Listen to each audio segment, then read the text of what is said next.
မင်္ဂလာပါဒေါက်တာကောင်းမြတ်ပါဒီနေ့ကျွန်တော်ဖြည့်ပေးနေကြမိကုန်းလေးတွေဆက်ဖြည့်ပေးခြင်းနဲ့ပထမဆုံးမိကုန်းလေးကအစီပြန်ပြီးတော့အမဲဆက်ရှိတဲ့သူတွေဆိုရင် sunscreen တွေကဘာမျိုးစားသုံးရမလဲနေဘူးလေးလည်းသွားရပါတယ်တဲ့အဲ့တော့အမဲဆက်ရှိရဲဆိုရင်ကျွန်တော်အဓိက bioderma တွေကသုံးစီချင်တာကတော့ဒီ Sport H sunscreen လေးပေါ့နော်သူကအဓိက vitamin C ပါဝင်တာကြောင့်ရှိနေတဲ့အမဲဆက်တွေကိုလျော့ပါစေတယ်နောက်ထပ်နေဘူးလေးသွားရတဲ့အခါမှာအမဲဆက်တွေထပ်မဖြစ်အောင်လို့သူရဲ့ antioxidant action နဲ့တားဆီးပေးရပေါ့နောက်သူကအစီပြန်တယ်လို့လည်းပြောတယ်အဲ့တော့အစီပြန်တဲ့အသားရည်တွေနောက် combination skin သမားတွေမှာဆိုရင် sunscreen လိမ့်ပြီးပို့ပြီးတော့အစီပြန်တာမျိုးတွေရှိတတ်တယ်အဲ့တော့ဒီလိုလူတွေအတွက်ဆိုရင်တော့ဒီ salicylic acid နဲ့ glycolic acid ပါတဲ့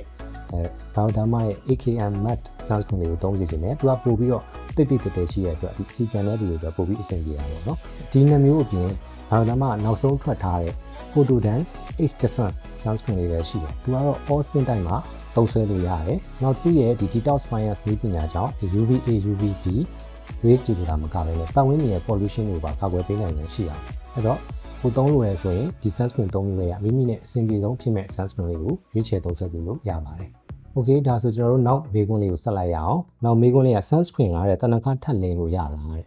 ဒီမေးခွန်းကခဏခဏမေးကြတယ်အရန်လဲသိကျင်ကြတဲ့မေးခွန်းပေါ့နော်အဲ့တော့ကျွန်တော်ကိုမေးလာကြမယ်ဆရာဆုံးဖြတ်ပေးပါဆိုရင်တော့ကျွန်တော်က sunscreen လူတွေတနခါကိုထပ်ပြီးမလူးစေချင်ဘူးဒါဒီကျွန်တော်တနခါကိုမကြိုက်လို့မုန်းလို့တနခါမကောင်းလို့ပြောတာမျိုးမဟုတ်ဘူးဘာကြောင့်ဒီလိုမလဲစေချင်လဲဆိုတာလေးပြောပြမယ်အဲ့တော့တနခါဒီအစပိုင်းမှာ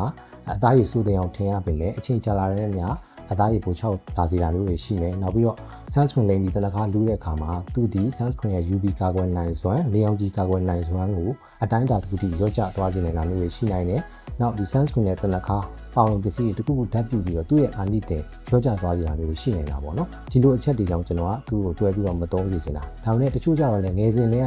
တနခါလိမ့်လာကြတာတနခါကိုဒီလိုမျိုးကြီးဖြတ်ပြဖို့ဆိုတာမဖြစ်နိုင်ဘူးပေါ့နော်ကျွန်တော်ကိုယ်တိုင်လည်းဒီလိုလုံးဝမလိမ့်မှလည်းလို့မပြောရဘူးအဲ့တော့ဒီလိုလူတွေအတွက်ဆိုရင်ကျွန်တော်အကြံပြုချင်တာကတော့ sunscreen လူမယ်ဆိုရင် sunscreen လေးအရင်လူလိုက်ဒါလည်းစိတ်ဝင်တော့အောင်15မိနစ်မိနစ်20လောက်စောင့်ပြီးတော့မှနောက်ကနေတနခါရေးချဲလေးလိုက်လိမ့်လိုက်ဒါဆိုရင်တော့လူနှစ်ဖက်လုံးအတွက်အဆင်ပြေစေနိုင်မှာပါဒီလိုမျိုးမေးခွန်းလေးတွေသိကျင်သေးတယ်မေးကျင်သေးတယ်ဆိုရင်ကျွန်တော်ဗီဒီယိုအောက်က comment လေးမှာလည်းမေးခဲ့နိုင်တယ်နောက်ပြီးတော့ bioderma ရဲ့ Facebook page ဒါမှမဟုတ် TikTok channel comment လေးတွေမှာလည်းမေးခွန်းလေးတွေချန်ထားခဲ့ပေးပါကျွန်တော်တို့နောက်ဗီဒီယိုလေးတွေမှာပြန်လည်ဆုံတွေ့ကြပါမယ်